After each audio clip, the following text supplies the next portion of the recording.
الحمد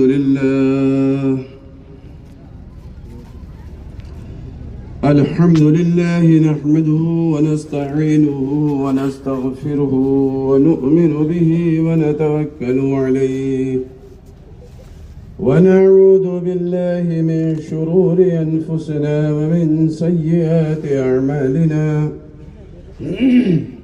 من يهده الله فلا مضل له ومن يضلله فلا هادي له ونشهد أن لا إله إلا الله وحده لا شريك له ونشهد أن سيدنا ومولانا محمدا عبده ورسوله وصلى الله تعالى على خير خلقه محمد وآله وصحبه وبارك وسلم تسليما كثيرا كثيرا أما بعد فأعوذ بالله من الشيطان الرجيم بسم الله الرحمن الرحيم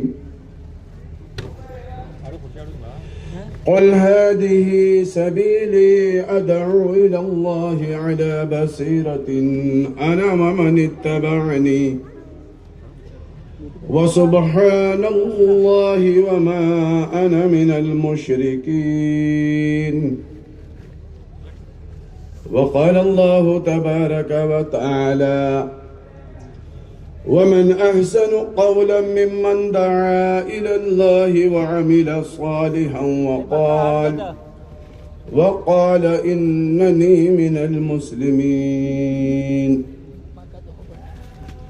وقال الله تبارك وتعالى كل نفس ذائقة الموت وإنما توفون أجوركم يوم القيامة فمن زحزح عن النار وأدخل الجنة فقد فاز وما الحياة الدنيا إلا متاع الغرور وقال النبي صلى الله تعالى عليه وسلم المؤمنون هينون لينون كالجمل الآنف إن قيد إن قاد وإن أنيخ على صخرة استناخا وقال رسول الله صلى الله عليه وسلم إذا عظمت أمة الدنيا نزيت منها هيبة الإسلام وإذا تركت الأمر بالمعروف والنهي عن المنكر حرمت بركة الوحي وإذا تسابت أمتي سقطت من عين الله وقال رسول الله صلى الله عليه وسلم إذا تبايعتم بالعينة وأخذتم أذناب البقر ورضيتم بالزرع وتركتم الجهاد سلط الله عليكم ذلا لا ينزعه حتى ترجعوا إلى دينكم وقال عليه الصلاة والسلام لا يؤمن أحدكم حتى يكون هواه تبعا لما جئت به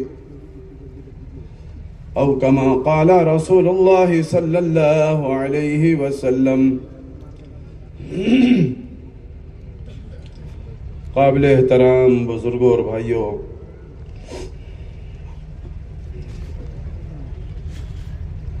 اللہ رب العزت نے ہر انسان کو 2 زندگی عطا فرمائی ہے۔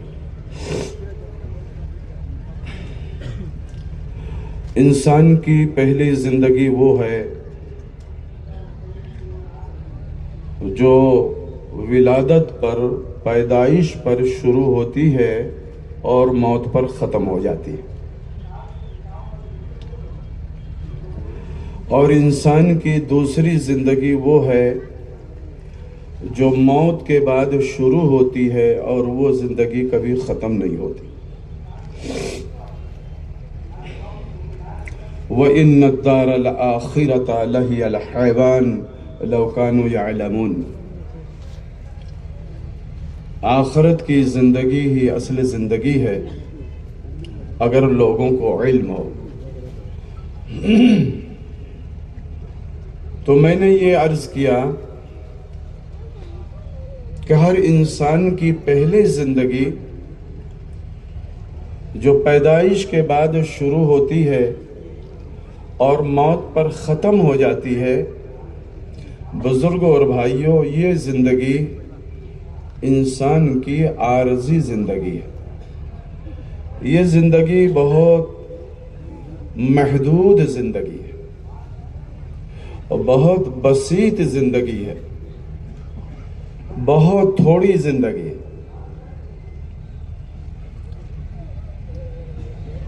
یہ زندگی عارضی ہے، ٹمپریری ہے۔ لیکن بزرگوں دوستو، وہ زندگی جو موت کے بعد شروع ہوگی، اللہ کے نبی جناب محمد الرسول اللہ صلی اللہ علیہ وسلم نے ارشاد فرمایا کہ آخرت کی زندگی موت کے بعد شروع ہوتی ہے، وہ لا محدود زندگی ہے، لا متناہی زندگی ہے۔ اس زندگی کی کوئی انتہا نہیں ہے اور وہ زندگی اصل زندگی ہے۔ اس زندگی کو بنانے کے لیے اللہ تعالیٰ نے دنیا کی زندگی عطا فرمائی ہے تاکہ آخرت کی زندگی بن جائے اور انسان کی آخرت بن جائے۔ فرمایا الموت جسر یوصل الحبیب الی الحبیب، موت تو ایک پل ہے، ایک حبیب کو حبیب سے ملا دیتا ہے۔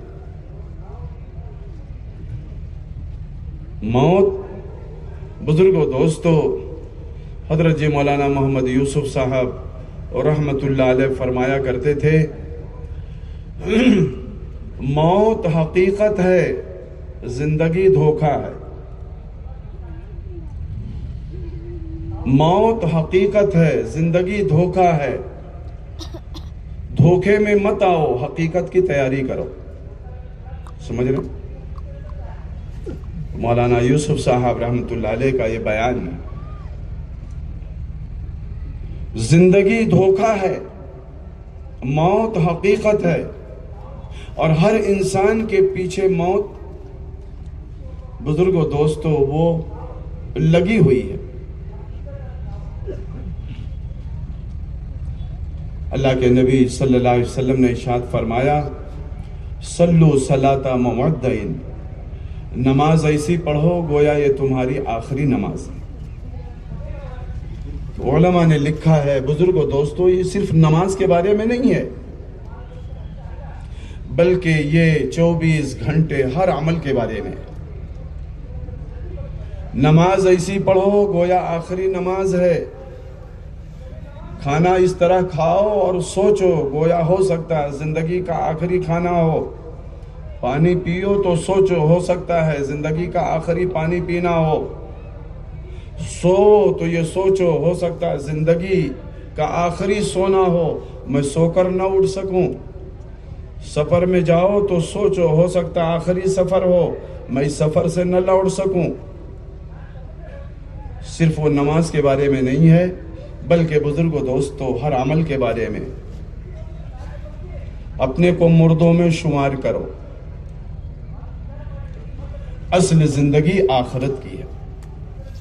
آخرت کو بنانے کے لیے اور آخرت کی تیاری کے لیے اللہ تعالیٰ نے دنیا کی زندگی عطا فرمائی ہے۔ علماء نے مثالیں لکھی ہیں، وہ مثالیں میں آپ کی خدمت میں عرض کرتا ہوں۔ آخرت کی مثال ایسے دی ہے کہ بزرگوں دوستو، جیسے دودھ، اور دنیا کی مثال ایسے دی ہے جیسے گوبر۔ آدمی جب بھینس خریدنے جاتا ہے تو بزرگوں دوستو، وہ یہ نہیں پوچھتا کہ یہ بھینس کتنا گوبر دیتی ہے، بلکہ یہ پوچھتا ہے یہ کتنا دودھ دیتی ہے۔ سمجھ رہے؟ اس دودھ کے اعتبار سے اس کی قیمت رکھی جاتی ہے، 40,000، 50,000، لاکھ، 1.5 لاکھ۔ کیوں اتنا زیادہ دودھ دیتی ہے؟ کوئی بھینس خریدنے والا اس لیے بھینس نہیں خریدتا کہ وہ گوبر معلوم کرے۔ فرمایا یہ دودھ جو ہے، دودھ کی مثال آخرت کی ہے۔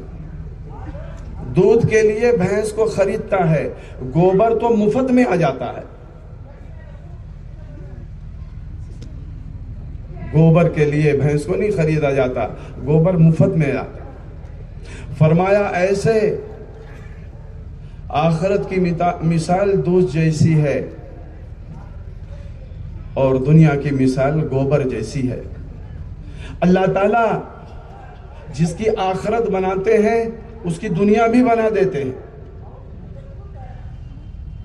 جس کی آخرت بناتے ہیں اللہ تعالیٰ اس کی دنیا بھی بنا دیتے ہیں۔ مولانا یوسف صاحب رحمۃ اللہ علیہ کا ملفوظ ہے، جیسے ایک درخت ہے، اس درخت میں 2 فائدے ہیں، اوپر سے پھل دیتا ہے، نیچے سے سایہ دیتا ہے۔ درخت ہے، اوپر سے پھل دیتا ہے، نیچے سے سایہ دیتا ہے۔ ویسے اللہ رب العزت کے حکموں کی برکت ہے، اوپر بدلہ ملے گا، دنیا میں برکت ملے گی، اور انسان کا کام برکت سے چلے گا۔ میرے بھائیوں، بزرگوں، دوستوں، جو مقدر کی دنیا ہے وہ کہیں نہیں جائے گی، حق ہے۔ دوسری مثال دی کہ بزرگوں، دوستوں، دنیا جو ہے اس کی مثال ایسے ہے جیسے آدمی کے جسم کا سایہ، پرچھائی جس کو کہتے ہیں۔ یہ دنیا سائے کی مانند ہے۔ حضرت نظام الدین بنگلے والی مسجد میں ایک بڑے عالم، بڑے بزرگ تھے، فرمایا کرتے تھے، مثال دیتے تھے کہ بزرگوں، دوستو، اگر انسان دھوپ میں مڑ کر اپنے سایہ کو پکڑنے کی کوشش کرے تو کبھی قیامت آ جائے گی، سایہ کو نہیں پکڑ سکتا۔ جتنا پکڑے گا سایہ بھاگے گا، جتنا پکڑے گا اتنا سایہ بھاگے گا۔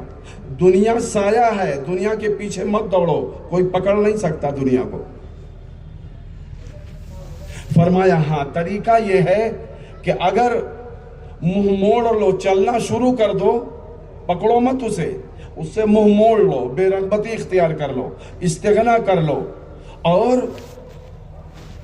پیٹھ پھیر کر چلنا شروع کرو تو سایہ پیچھے پیچھے آئے گا، کہیں جائے گا نہیں۔ پکڑو گے تو پکڑ نہیں سکتے، اور مڑ کر چلنا شروع کر دو تو وہ سایہ پیچھے پیچھے آئے گا، کہیں نہیں جائے گا۔ فرمایا الا وَإِنَّا نَفْسًا لَن تَمُوتَ حَتَّى تَسْتَكْمِلَ رِزْقَهَا فَأَجْمِلُوا فِي الطَّلَبِ وَتَوَكَّلُوا عَلَيْهِ۔ سن لو، جو انسان کی روزی ہے جب تک وہ آخری دانہ نہ کھا لے اس کی موت نہیں آ سکتی۔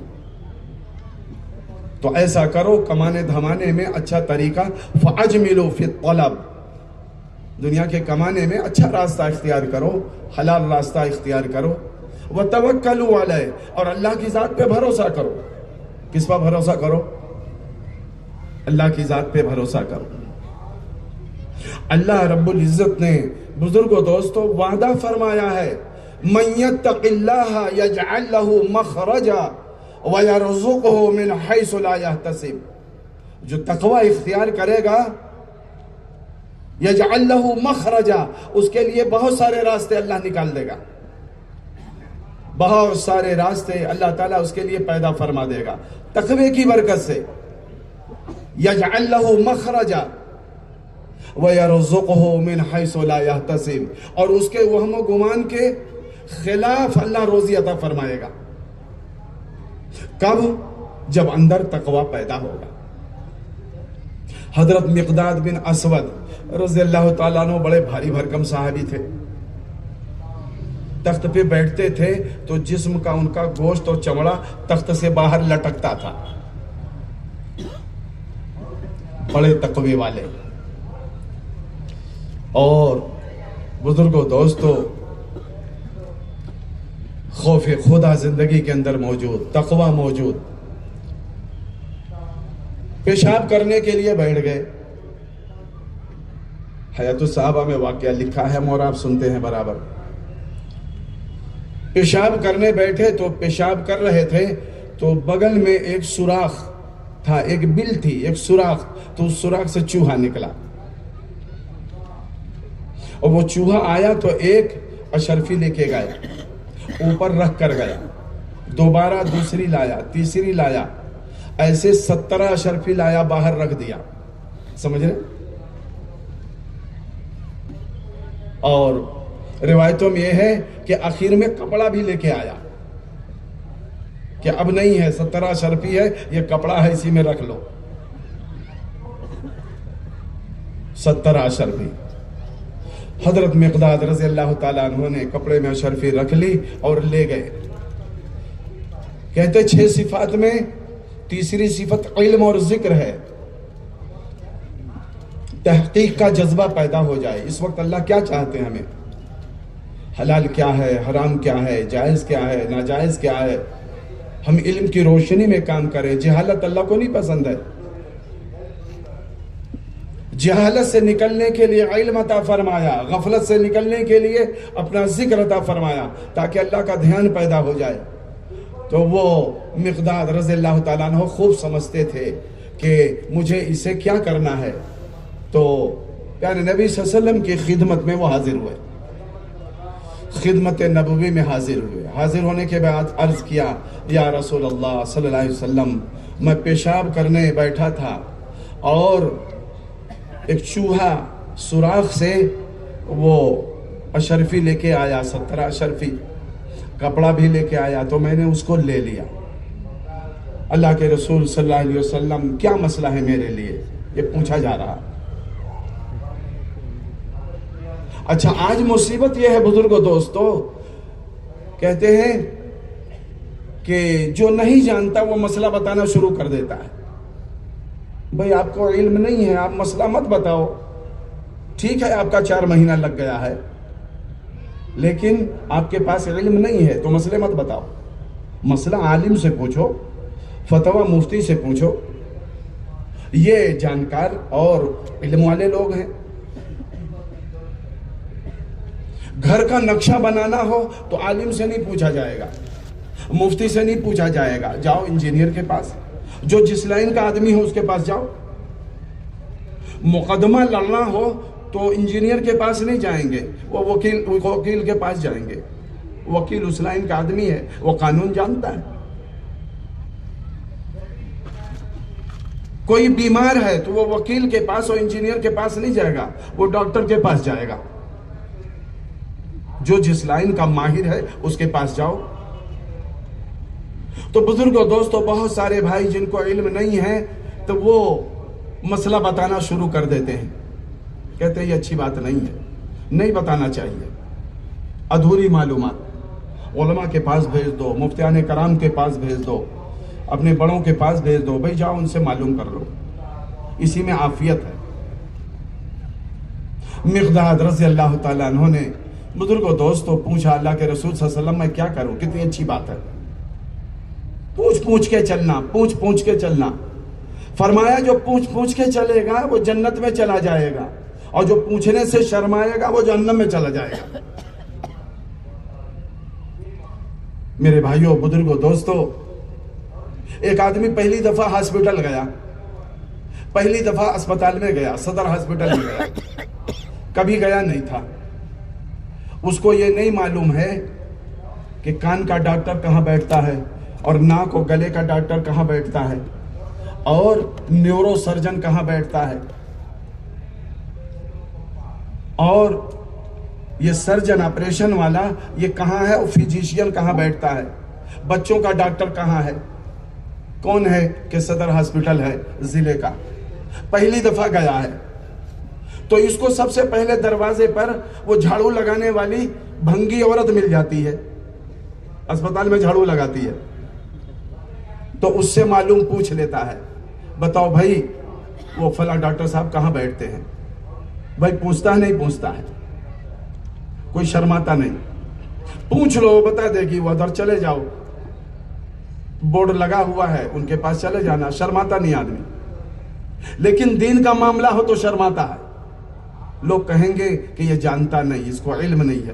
فرمایا نہیں، شرمانا نہیں چاہیے، پوچھنا چاہیے، علماء سے پوچھیں، مفتیان کرام سے پوچھیں، جاننے والوں سے پوچھیں، ائمہ کرام سے پوچھیں جن کے پاس علم ہے۔ اسی لیے آج کل حضرت جی مولانا صاحب دامت برکاتہم فرما رہے ہیں علماء کرام سے کہ بھائی علماء کرام کی خدمت میں یہ عرض کیا جائے کہ علماء اپنی اپنی مسجدوں میں آدھا گھنٹہ پون گھنٹہ تھوڑا وقت دیا کریں، مسلیوں کو معلوم ہو جائے ہمارے امام صاحب و مولانا صاحب فلاں وقت مسجد میں یہ آدھے گھنٹے کے لیے فارغ رہتے ہیں، چلو ان سے مسائل پوچھو، غسل کے فضائل، وضو کے فرائض، تیمم کے مسائل اور میراث کے۔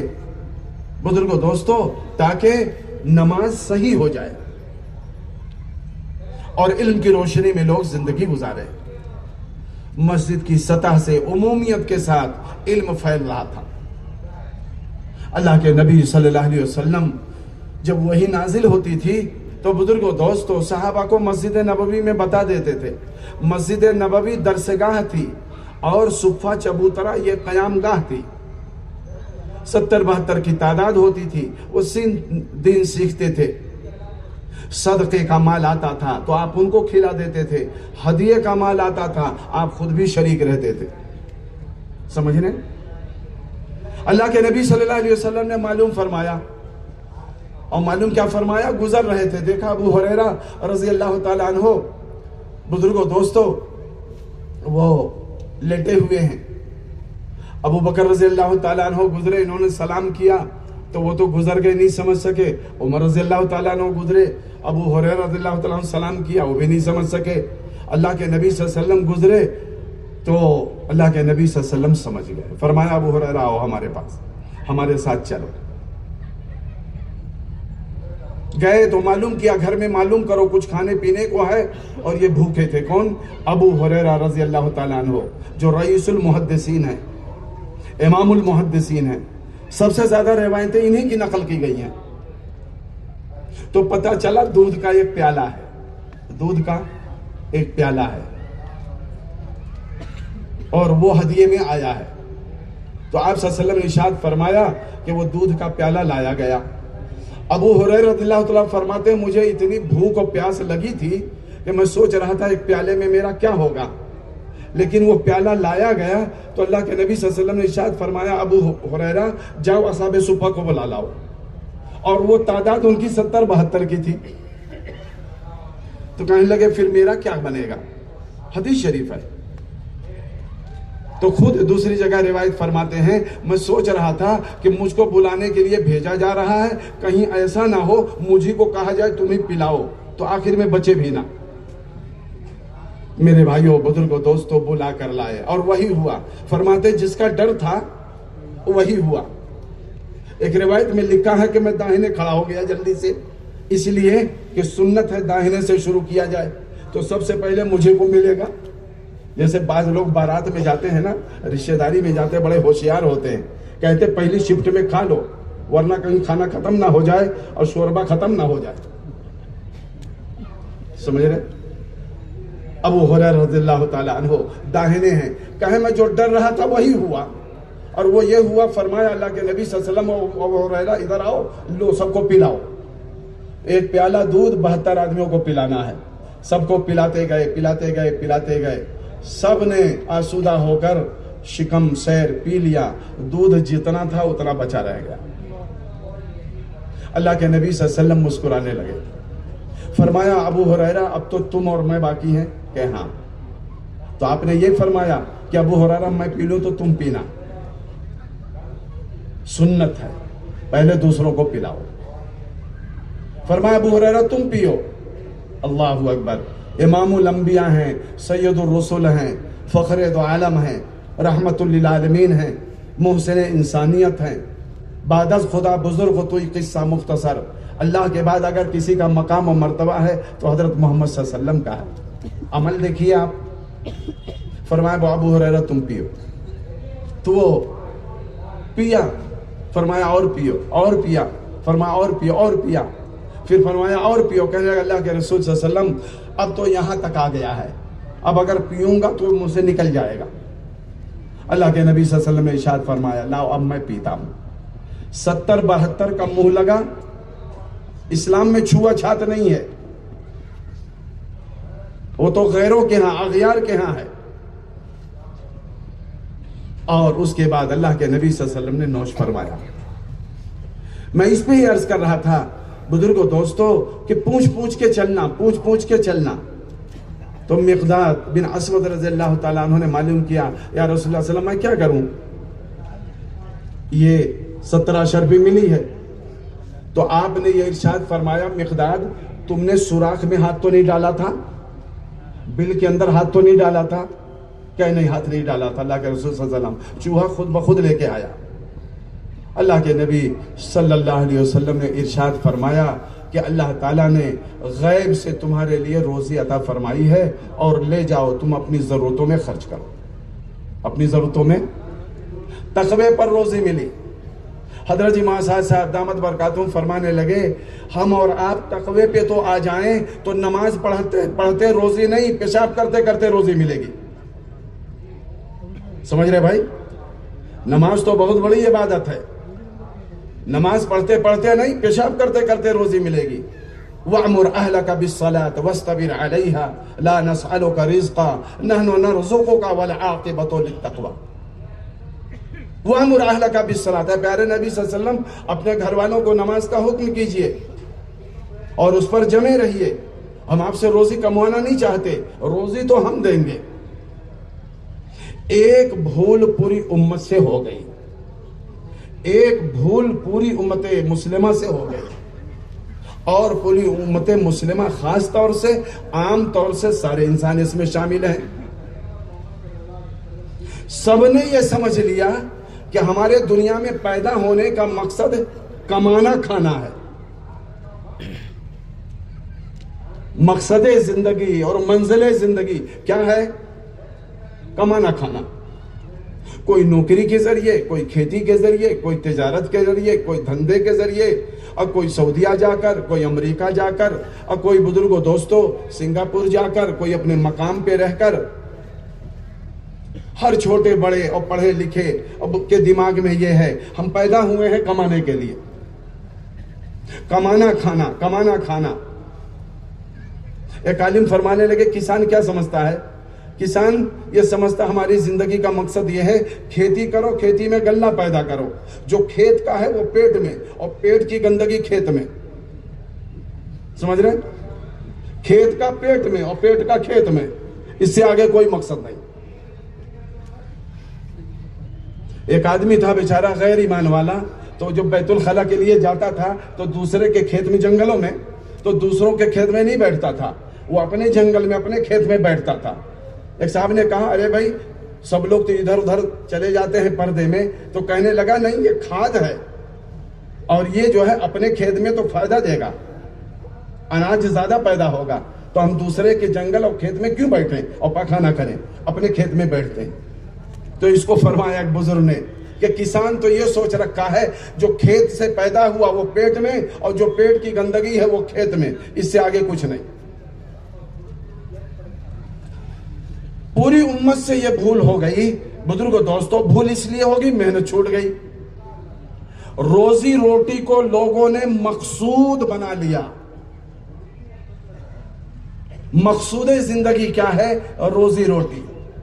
حالانکہ روزی مقصود نہیں ہے، روزی موعود ہے. اہل علم جانتے ہیں موعود اور مقصود میں کیا فرق ہے. وَفِي السَّمَاءِ رِزْقُكُمْ وَمَا تُوعَدُونَ. آسمانوں میں روزی رکھ دی گئی ہے اور اس کا اللہ نے تم سے وعدہ کیا ہے. وَمَا مِن دَابَّةٍ فِي الْأَرْضِ إِلَّا عَلَى اللَّهِ رِزْقُهَا إِنَّ اللَّهَ هُوَ الرَّزَّاقُ ذُو الْقُوَّةِ الْمَتِينُ. روزی وعدہ کیا گیا، روزی موعود ہے، روزی مقصود نہیں ہے. اور آج بزرگوں دوستو انسانوں نے، لوگوں نے بزرگوں دوستو روزی کو مقصود بنا لیا ہے. بچہ پیدا ہوا جبھی سے یہ فکر ستا رہی ہے، پڑھانا ہے، ڈگری دلانا ہے، اور جب ڈگری مل جائے گی تو جاب جو ہے وہ اسے مل جائے گی، اور پھر یہ بہت زیادہ کمائے گا، مسئلہ حل ہو جائے گا۔ اور اللہ کے نبی صلی اللہ علیہ وسلم ارشاد فرماتے ہیں مل فقر اخشى علیکم، مجھے تمہارے فقر و فاقہ کا خوف نہیں ہے، مجھے تو یہ خوف ہے، لمبی حدیث پاک ہے، کہ تم پہ دنیا پھیل جائے جیسے پہلوں پہ پھیل گئی، تو ان کو غافل کر دیا اور ہلاک کر دیا، تو تم کو بھی کہیں ہلاک نہ کر دے، مجھے تو یہ خوف ہے۔ آپ فکر دیکھیں اللہ کے نبی صلی اللہ علیہ وسلم کی کیا فکر ہے اور ہماری کیا فکر ہے۔ آپ نے دعا فرمائی اللہم احینی مسکینا وامیتنی مسکینا واحشرنی یوم القیامت فی زمرۃ المساکین، اے اللہ مجھے مسکینوں کی طرح زندگی میری عطا فرما، میری موت مسکینوں میں آئے، غریبوں میں آئے، اور قیامت میں مجھے مسکینوں کے ساتھ اٹھانا، مالداروں کے ساتھ نہیں بتایا۔ مولانا یوسف صاحب رحمۃ اللہ فرماتے تھے کہ بزرگوں دوستو، آج کا مسلمان اپنی اولاد کو مالدار بنانا چاہتا ہے لیکن دیندار بنانا نہیں چاہتا، مالدار بنانا چاہتا ہے لیکن ایماندار بنانا نہیں چاہتا۔ کیوں؟ اس لیے کہ موعود کو مقصود بنا لیا، جو موعود ہے اس کو مقصود بنا لیا۔ میرے بھائیوں، بزرگوں، دوستو، یہ بات سامنے رہنی چاہیے، اصل زندگی ہماری آخرت کی ہے۔ اصل زندگی کہاں کی ہے؟ آخرت کی تیاری کے لیے اللہ رب العزت نے دنیا میں ہمیں پیدا فرمایا۔ حضرت جی مولانا عبید اللہ صاحب رحمۃ اللہ علیہ مرکز میں فرمایا کرتے تھے، بہت تفصیل سے بیان فرماتے تھے کہ بزرگوں دوستو، انسان کی زبان تو کبھی دل کی ترجمانی کرتی ہے اور کبھی دل کی ترجمانی نہیں کرتی، بلکہ جو ہے جو دل میں بات نہیں ہوتی اس کے خلاف زبان کہتی ہے۔ فرمایا زبان کا کوئی بھروسہ نہیں، دل کا بھروسہ ہے۔ کس کا بھروسہ ہے؟ دل کا بھروسہ ہے۔ اس میں فرمایا کرتے تھے زبان اصل نہیں ہے، دل اصل ہے، مال اصل نہیں ہے، جان اصل ہے، قلم اصل نہیں ہے، قدم اصل ہے، اعمال اصل ہیں، اسباب اصل نہیں ہے، اعمال اصل ہیں، فیشن اصل نہیں ہے، سنت اصل ہے، دنیا اصل نہیں ہے، آخرت اصل ہے۔ تو جو اصل ہے ہم تو اصل پہ باقی ہی نہیں ہیں، جو اصل ہے تو ہم تو اصل پہ باقی ہی نہیں ہیں۔ میرے جو اصل نہیں ہے وہ ہماری زندگی کے اندر اس کی اہمیت ہے۔ تو تقوی پر میرے بھائیوں، بزرگوں، دوستو، یہ اللہ نے ارشاد فرمایا کہ وہاں سے ہم روزی عطا فرمائیں گے، کہ وہم و گمان کے خلاف روزی ہم عطا فرمائیں گے۔ میرے بھائیوں، بزرگوں، دوستو، فرمایا حضرت یوسف علیہ السلام کے بارے میں، حضرت یوسف علیہ السلام کو زلیخا نے جب 7 کمروں کے اندر تالا لگا کر، اور 7 کمرے کے اندر زلیخا لے گئی اور 7 کمروں میں تالا لگا دیا، مقفل کر دیا، اور اس کی نیت بری ہو گئی، تو اس نے چادر سے اپنا جو بت تھا، مورتی تھی، اس پر چادر ڈال رہی تھی، چادر کہ اس پہ چادر ڈال دیں۔ یوسف علیہ السلام نے پوچھا یہ کیا کر رہی ہو؟ تو تفسیروں میں یہ بات لکھی ہے، زلیخا نے کہا یہ میرا معبود ہے، اس کے سامنے یہ حرکت کرتے ہوئے شرم آتی ہے، برائی کرتے ہوئے۔ یوسف علیہ السلام نے فرمایا تمہارا جھوٹا معبود ہے یہ پتھر کا، تم اس سے شرما رہی ہو، اور میرا جو سچا معبود ہے میں اس سے نہ شرماؤں؟ معاذ اللہ، اللہ کی پناہ، یہ کام ہرگز نہیں ہو سکتا۔ لیکن زلیخا یہ سمجھ رہی تھی کہ بزرگوں، دوستو، یہ جائیں گے کہاں؟ 7 کمرے میں تالے لگے ہوئے ہیں۔ فرمایا نبی کی نظر، بزرگوں، دوستو، مشاہدے پہ نہیں ہوتی، نبی کی نظر غیب پہ ہوتی ہے۔ کس پہ ہوتی ہے؟ نبی کی نظر غیب پہ ہوتی ہے۔ وہ سوچ رہی تھی 7 کمروں میں تالے پڑے ہیں، بھاگ کے جائیں گے کہاں؟ مشاہدے کا یقین، آج پوری دنیا اسی میں مبتلا ہے۔ تجربے کا یقین ہے، مشاہدے کا یقین ہے، نظر کا یقین ہے، ظاہر کا یقین ہے، اسباب کا یقین ہے، شکلوں کا یقین ہے، مادیات کا یقین ہے۔ بزرگوں دوستوں، غیب کا یقین کمزور ہے۔ مولانا یوسف صاحب رحمۃ اللہ فرماتے تھے، لوگ ظاہر کو بولتے ہیں، ظاہر کو سنتے ہیں، ظاہر کے خلاف چلتے ہیں، ظاہر کے خلاف دیکھتے ہیں اور ظاہر پرست ہو جاتے ہیں۔ یعلمون ظاہرا من الحیات الدنیا وہم عن الآخرۃ ہم غافلون، آیت شریفہ ہے۔ یعلمون ظاہرا من الحیات الدنیا، یہ دنیا کی ظاہری زندگی کو تو جانتے ہیں، وہم عن الآخرۃ ہم غافلون، اور یہ آخرت سے غافل ہیں۔ مسئلہ تو آخرت کا ہے۔ دو چیزیں ہیں، ایک تو تقوی، ایک صبر۔ کتنی چیزیں ہیں بھائی؟ دو چیزیں ہیں، ایک تقوی، ایک صبر۔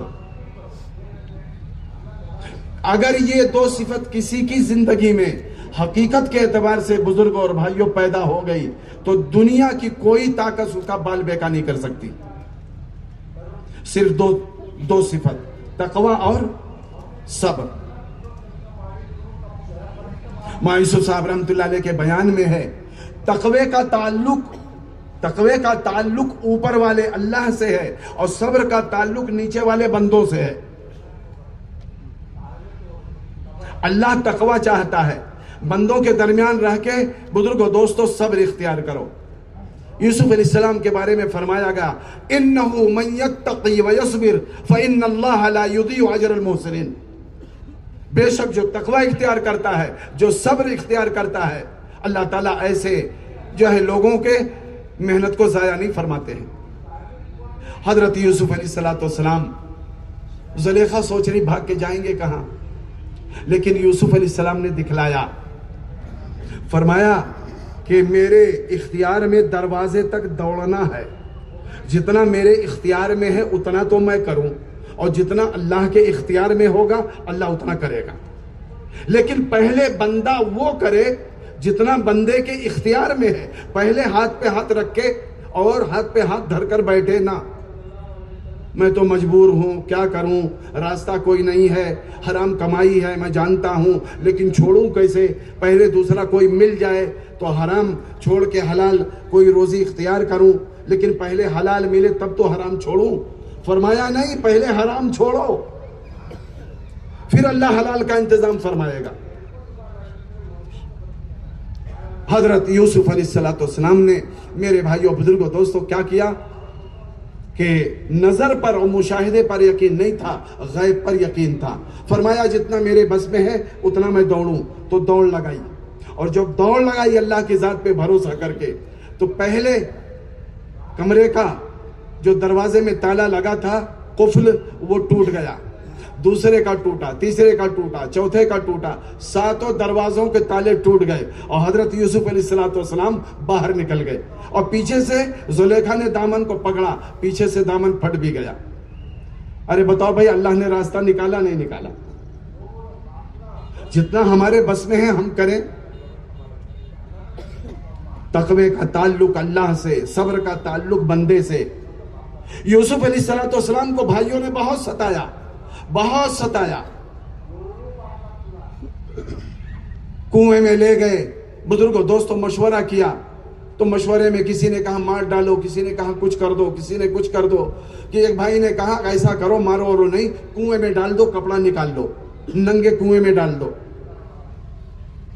باطل کی اسکیم چلتی ہے، باطل کی اسکیم چلتی ہے۔